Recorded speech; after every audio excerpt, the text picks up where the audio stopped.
A Maternidade Escola Januário Cico realizou esta semana a 28ª Jornada de Ginecologia e Obstetrícia, um evento que traz para discussão temas relevantes na área. O evento contou com a participação de médicos, professores e alunos. 8 profissionais de outros estados foram convidados para a jornada, que teve palestras e mesas redondas. Nós escolhemos cuidadosamente temas relevantes para a comunidade acadêmica, temas como reprodução assistida, gestação de alto risco, prematuridade neonatal, endometriose, câncer de mama. São temas realmente que são extremamente relevantes para o aprendizado, para a troca de experiências, para se fazer uma atualização, porque são temas que estão constantemente na mídia, porque são patologias que ocorrem com mais frequência na nossa prática clínica. Entre os temas abordados, o Dr. Ricardo Comuti falou sobre a questão de má formação em fetos e a importância de um pré-natal bem-sucedido para que pais de bebês façam um tratamento adequado durante e depois da gravidez. Uma das palestras vai ser sobre o diagnóstico de malformações no pré-natal. Então, nós vamos abordar quais são os exames que a gestante pode fazer no pré-natal para saber se ela tem risco de ter fetos com defeitos, né, quando nasce, que a gente chama de malformação congênita. Então, uma das palestras vai ser na mesa sobre isso e a gente vai contar nessa mesa também com geneticista, com médico de ultrassom, comigo como obstetra, para a gente mostrar a importância de algumas mães que tenham risco aumentado, né, como aquelas com mais idade, acima de 40 anos, ou que já têm história na família de defeitos congênitos, ou que casaram com parentes próximos, primos, tudo, que existem exames no pré-natal, que são exames que a população tem acesso, que podem indicar se aquele bebê vai ter ou não algum defeito congênito. E se descobrindo isso na gravidez, tem como planejar, né, o que vai ser feito com esse bebê. A jornada de ginecologia tem como principal objetivo a troca de experiência e conhecimento entre médicos, professores e alunos residentes.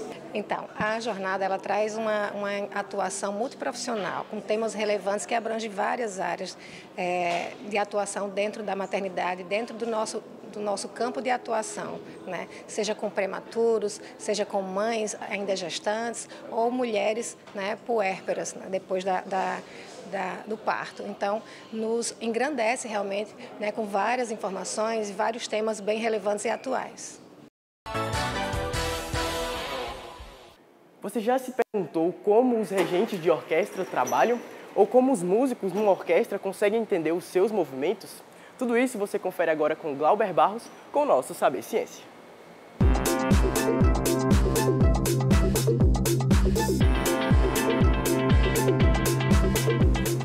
A música já é tão intrínseca em nosso dia a dia que às vezes esquecemos de enxergar a sua complexidade.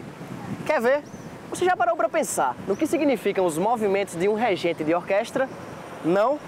Então é hora de descobrir. É hora de saber ciência.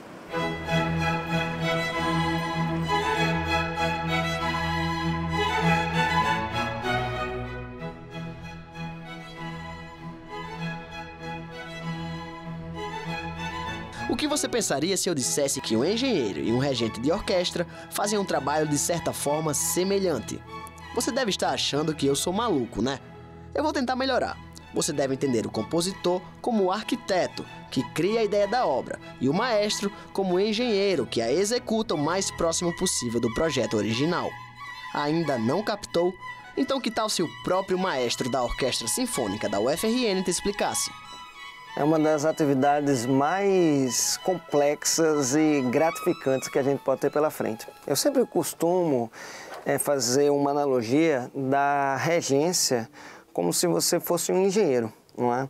Porque o arquiteto, que é o compositor, lhe entrega um ideal sonoro, mas ele está pouco preocupado da dificuldade daquilo dali ser pronto, não é? O tempo, o dinheiro que você vai precisar daquilo. Então, o regente, com o seu ferramentário de análise, de conhecimento de história, de conhecimento de psicologia do grupo que você tem na mão, até onde aquele grupo pode evoluir, é ele que vai, no menor tempo possível e com os recursos que ele tem à mão, conseguir o melhor resultado estético, sonoro possível. Os gestos com as mãos indicam as diretrizes que os músicos devem seguir, Com a mão direita, o regente define o compasso e a velocidade de execução musical.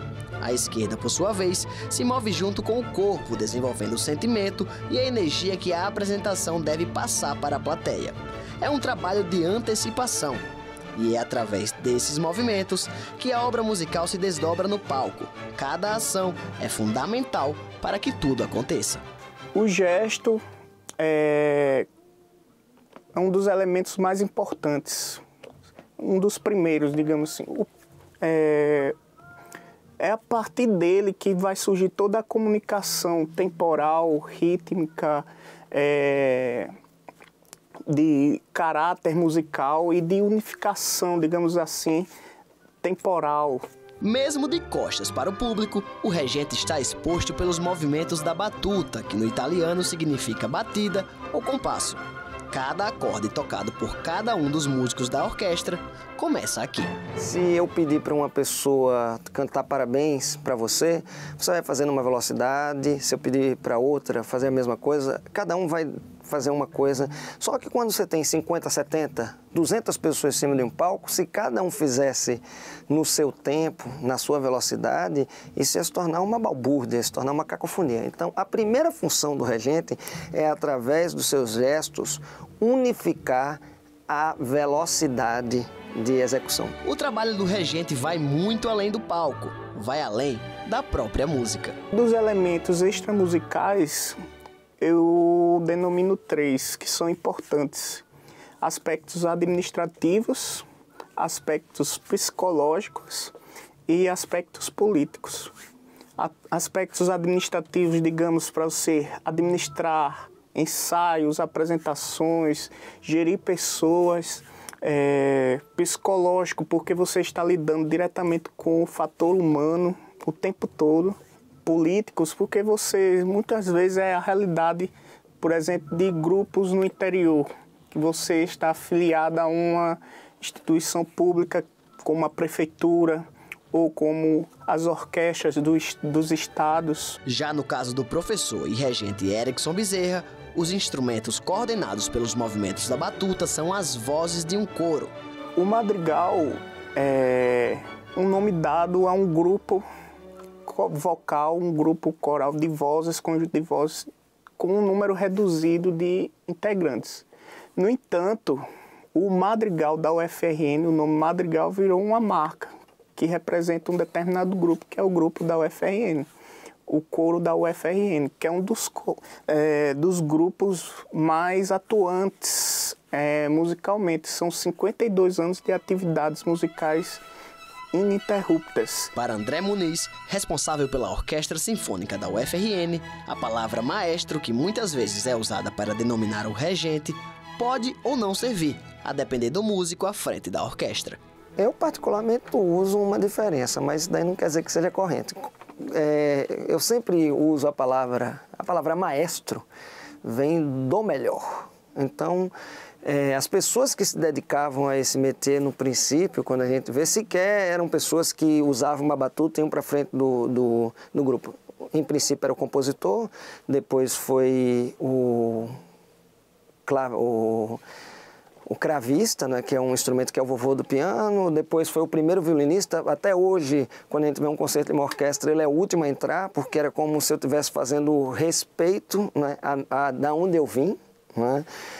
E essas pessoas recebiam o nome de maestro porque elas eram o melhor instrumentista que se tinha, ou o melhor compositor para organizar aquilo dali tudo. Para os espectadores, a complexidade da música pode ir além da nossa compreensão. O cientista regente trabalha para desvendá-la, para que possamos apreciar. Para mim, música é vida, né? Eu acho que... E a regência é a corporificação, literalmente, que eu preciso do meu corpo para estar lá, do que significa essa vida.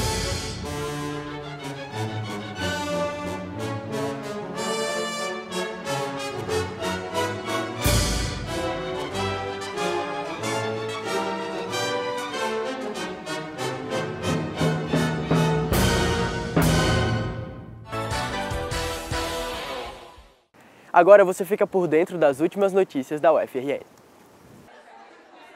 Natal foi a sede de 2 congressos simultâneos na última semana. O 15º Congresso Brasileiro de Ensino Superior à Distância e o 4º Congresso Internacional de Educação Superior à Distância. Os 2 eventos trataram dos avanços para a modalidade em todo o país. A temática é a Universidade em Rede, construindo a ecologia para a cultura digital.